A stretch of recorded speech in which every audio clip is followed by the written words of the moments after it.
Et c'est après ça que les choses commencent à se compliquer sérieusement. Bon, alors vous voyez, l'homme paisible qui est à ma droite, c'est Hans Rudi Giger, il est suisse, il habite Zurich. Si d'aventure il vous invite à dîner chez lui, ne descendez pas à la cave, cherchez une bouteille de vin, il y a le monstre de Alien qui y est. Car Hans Rudi Giger est le décorateur de Alien, et notamment de la séquence que vous venez de voir. Et je crois, mesdames, messieurs, que vous reconnaîtrez qu'il est pour quelque chose dans le fantastique de ce film réalisé par Ridley Scott, un excellent metteur en scène qui nous avait présenté jadis les duellistes. Alors vos impressions et les questions à Hans Rudi Giger, cet homme paisible qui a plein d'idées comme ça dans la tête, de monstres, etc. Vous n'avez pas vu le film? Moi, j'ai pas pu le voir. J'ai essayé hier à Paris à toutes les séances. Il faisait beau, c'était fantastique. Et bien, il y avait une queue immense. 1 heure avant, on commençait à faire la queue à Paris pour voir le film. Oui. J'ai dû laisser tomber. Catherine Inger a eu très peur. Ah, j'ai eu épouvantablement peur. Et je crois que le film est efficace. C'est un film d'épouvante. Et qu'il est efficace pour 2 raisons. D'une part, parce que les comédiens se comportent avec une sobriété exemplaire.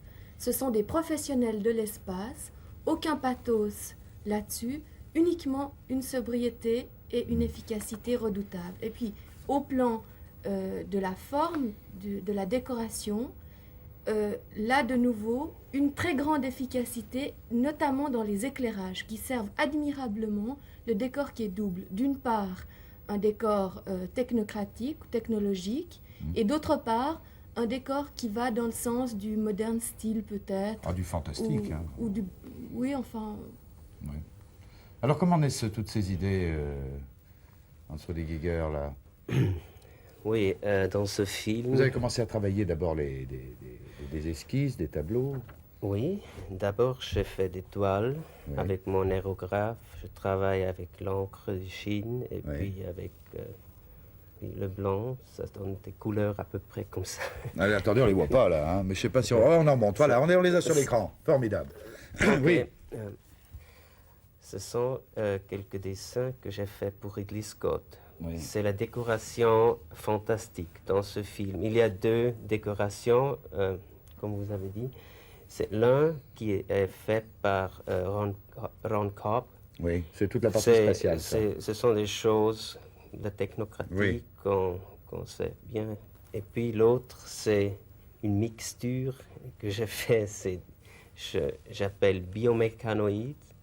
Ça veut dire biologique et puis mécanique. Une mixture, c'est un peu dans la direction de l'art nouveau.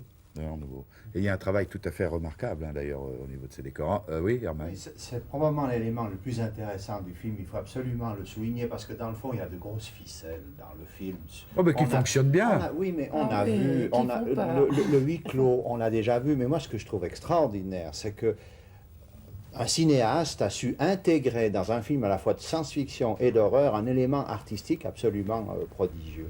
Et là, le travail de Giger, des autres décorateurs qui ont participé à ce me paraît intéressant. Et la preuve d'ailleurs que c'est peut-être l'élément principal du film, c'est qu'à la fin, lorsque le cinéma récupère l'histoire, c'est-à-dire lorsqu'on ne peut plus rêver dans ces décors fantastiques, alors on tombe dans la banalité classique du happy end. Il faut que la technique efface le rêve. Et le film, à ce moment-là, perd complètement son intérêt. La lutte finale avec la bête qui devient de plus en plus gigantesque me semble avoir coupé tout à coup les sources du rêve que l'artiste fournissait. Bon, il faut bien un dénouement. Oui, mais alors un dénouement où on a la récupération de l'artiste par le cinéma, et moi je le regrette. Je trouvais beaucoup mieux les décors, plus d'ailleurs que la bête elle-même que l'on ne voit que très rarement. C'est votre première expérience cinématographique, entre oui. Satisfaisante? Je veux dire, c'est le premier film qui était réalisé.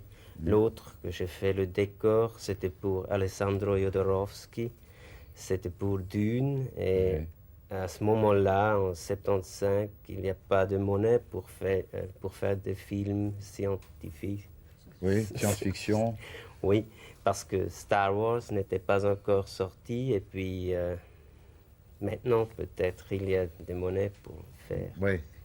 Moi, je voudrais poser une question. Le fait d'avoir travaillé, vous avez travaillé longtemps sur ces décors? Oui, beaucoup. C'était pas prévu. Avant, j'ai travaillé 2 mois pour faire des dessins, tous ces trucs.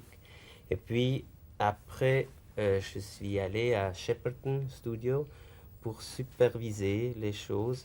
Et puis j'ai remarqué qu'il n'y a pas des gens que j'aimerais bien d'avoir là, parce que c'est très difficile de transformer mes dessins en 3 dimensions.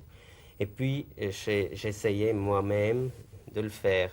Et puis j'ai fait quelques modèles du décoration, et j'ai modélé aussi quelque part des aliens.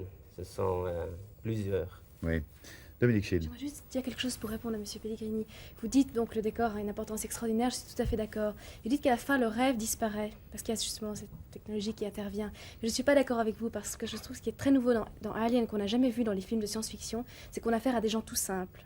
Ce sont des gens qui ne sont pas des héros, qui n'ont rien d'extraordinaire. Oui, c'est ce que disait Catherine Ager. Exactement, qui restent vraiment à niveau de la vie de tous les jours. Vu ça Non, il n'y a pas de dimension philosophique, il n'y a rien, ce sont des gens tout simples et même médiocres. Qui pensent à quoi? Qui pensent à leur paye? Qui pensent à leur... Médiocres, mais qui finissent par se comporter comme des super-héros. C'est dans ce sens-là que Même le cinéma... Ils cherchent à sauver leur peau, c'est tout. Oui. Oui, mais ils se conduisent en véritable Je crois héros. pas. Je crois qu'ils meurent C'est tout à possible. fait. En tous les cas, moi, c'est un film que je trouve alors absolument hallucinant. Il fait peur, j'avoue peur, que on est pris, là, vraiment, et puis alors... Mais- C'est plus un film d'épouvante que de science-fiction. Un film oui, d'horreur. oui, On oui. a- Non, je crois qu'il ne faut pas dire a d'horreur, peur ça va du début à retenir la les gens. fin. Ça veut pas d'horreur, non, mais C'est pas enfin... du guignol, il n'y a aucune scène terrifiante, mais c'est vraiment dans le suspense. Si ça, ce n'est pas de l'horreur, qu'est-ce qui est de l'horreur? Eh ben, écoutez, le mieux c'est d'aller voir. En tous les cas, je pense que c'est un... Je ne crois pas être... Sans être prophète, je crois qu'on peut dire, entre les guerres, que vous venez là avec ce film, de signer un bail avec le cinéma, car il m'étonnerait bien que du côté d'Hollywood, le téléphone ne sonne pas. Vous savez, je crois que l'impression a été très grande sur votre travail. Et comme votre travail ne se limite tout de même pas à un décor de film, on va peut-être voir un petit peu aussi quelques-uns de vos tableaux pour montrer un petit peu votre cheminement. Et on retrouve d'ailleurs toute l'importance que vous avez dans ce décor d'Alien à travers ce qui va suivre. Merci.